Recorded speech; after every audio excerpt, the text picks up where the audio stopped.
Hi mga cute! The secret is finally out. Naimbitahan tayo sa cake slicing event and first look of Secret Recipes third branch here at SM Santa Rosa. Finally, meron na sa South. Syempre, nakislice din tayo dito sa giant red velvet cake, no? Ano, sila lang? Char!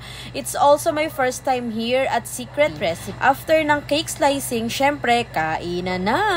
As first timer, yung mga bestsellers ang tinry ko para bongga agad. I got the classic roti with curry dip and Asian salad with grilled chicken for starters. For my main, grilled mushroom chicken chop. Alam nyo, walang halong keme ha. Ang sarap ng food dito sa Secret Recipe kasi na-serve na agad yung food before ng event. After na ng event ko nakain yung food. Kahit malamig na siya guys, ang sarap pa din. Buta masarap pa rin kahit malamig lang. Especially itong main ko. Kaya sabi ko, babalik ako dito kasama ko na si Juno.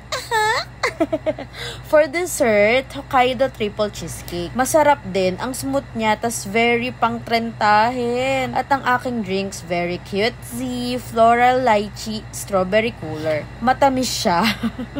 So, open na sa public starting November 6 ang Secret Recipe here at SM Santa Rosa. Gora na kayo guys at itry! Bye!